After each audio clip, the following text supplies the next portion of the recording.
تو لفظ اللہ کے متعلق تین باتوں میں سے ایک بات گزر چکی کہ وہ ذات واجب الوجود ہے۔ دوسری بات کہ اللہ رب العزت اس ہستی کا نام ہے جس میں کمال کی تمام صفات پائی جاتی ہیں، اور تیسری بات یہ ہے کہ اللہ رب العزت اس ہستی کا نام ہے جو نقص اور زوال کی ہر صفت سے مبرہ اور پاک ہے۔ مثلا علم ایک کمال کی صفت ہے اور جہالت ایک نقص ہے۔ اب اللہ رب العزت صفت علم کا جامع ہے اور جہل اور جہالت سے پاک ہے۔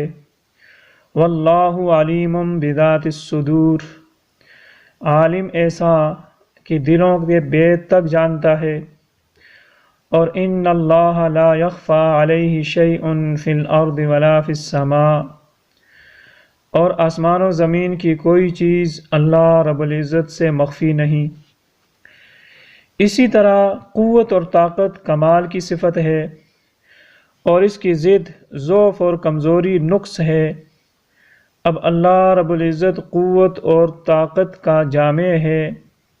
ان اللہ علی کل شیء قدیر، اور ضعف اور کمزوری سے پاک ہے۔ ولم یعی بخلقہن، اسی طرح سمع اور بصر، بینائی اور شنوائی ایک کمال کی صفت ہے اور اس کی ضد بہرا پن اور اندھا پن نقص ہے۔ ان اللہ سمیع بصیر، اللہ رب العزت سماعت اور بصارت والے ہیں اور بہرے پن اور اندھے پن سے اللہ رب العزت پاک ہیں۔ اور سمع اور بصر بھی کمال کا جو اس کے شایع نشان ہے۔ سمیع بصیر، اگرچہ یہ الفاظ قرآن پاک میں انسان کے متعلق بھی استعمال ہوئے ہیں، فجعلناہ سمیعا بصیرا، سورہ دہر 29واں پارہ، تو یہاں انسان کو بھی سمیع اور بصیر کہا گیا، لیکن اللہ رب العزت کا دیکھنا اور سننا کمال کا، اور انسان کا دیکھنا اور سننا وہ ضعف اور کمزوری کے ساتھ۔ تین فرق ہیں بنیادی طور پر اللہ رب العزت کے سننے اور دیکھنے میں اور انسان کے دیکھنے اور سننے میں۔ پہلا فرق کہ انسان سننے میں اعضاء کا محتاج ہے، کان ہوں گے تو سنے گا، آنکھیں ہوں گی تو دیکھے گا، لیکن اللہ رب العزت سننے اور دیکھنے میں وہ اعضاء و جوارح کی احتیاج سے بھی پاک ہے۔ دوسرا فرق کہ ہمارا دیکھنا اتنا کمزور کہ ایک پردہ اگر حائل ہو جائے درمیان میں تو ہمیں اس پار کی چیز نظر نہیں آتی، لیکن اللہ رب العزت کا دیکھنا کمال کا۔ ان لا تواری منہ سماء سماء، ایک پردہ تو کیا پورا آسمان حائل ہو جائے تو دوسرے آسمان کو اللہ رب العزت سے چھپا نہیں سکتا۔ ولا ارض ارضا، ایک زمین دوسری زمین کو اللہ رب العزت سے چھپا نہیں سکتی۔ ولا جبل ما فی وعری، پہاڑ کی تہ کے اندر جو چیز ہے پہاڑ اسے بھی اللہ رب العزت سے چھپا نہیں سکتا۔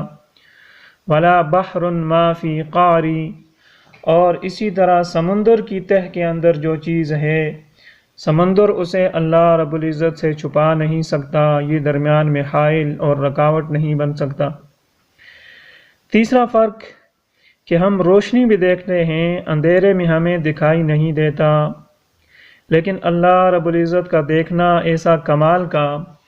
فرمایا رآ دبیبۃ النملۃ السوداء علی الصخرۃ الصماء فی لیلۃ الظلماء، کہ اگر کالی رات ہو، کالا پہاڑ ہو، کالی چٹان ہو، اور اس کالی چٹان پر ایک کالی رنگ کی سیاہ رنگ کی چیونٹی چھوٹی سی چل رہی ہو، تو اللہ رب العزت اس کے پاؤں سے بننے والے نشانات قدم کو بھی دیکھتے ہیں۔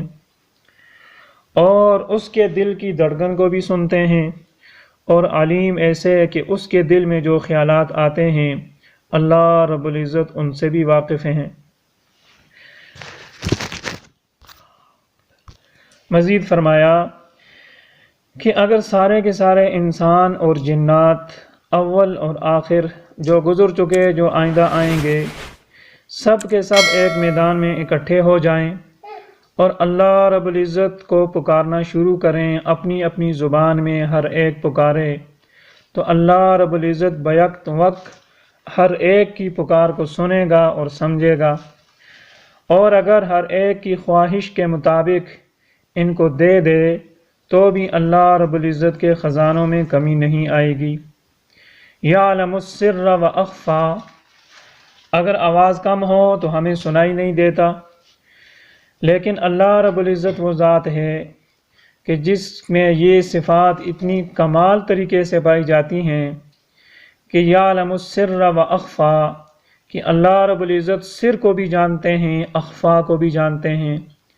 سر وہ بات جو انسان سرگوشی کرتا ہے، کسی کے کان میں کچھ کہتا ہے، پاس بیٹھنے والا تیسرا آدمی نہیں سن سکتا، لیکن اللہ رب العزت اس کو بھی سنتے ہیں، اور اخفا کو بھی جانتے ہیں، اخفا کو بھی سنتے ہیں۔ اخفا وہ بات ہوتی ہے جو انسان نے زبان سے جس کا تلفظ نہ کیا ہو، صرف دل میں ایک خاکہ تیار کیا ہو اور ایک منصوبہ تیار کیا ہو کہ فلاں بات کرنی ہے، فلاں بات کرنی ہے، پہلے یہ بات کرنی ہے، پھر یہ بات کرنی ہے، تو اللہ رب العزت اس کو بھی جانتے ہیں۔ اس لیے کہتے ہیں جانتا ہے وہ خاموشیوں کی زبان۔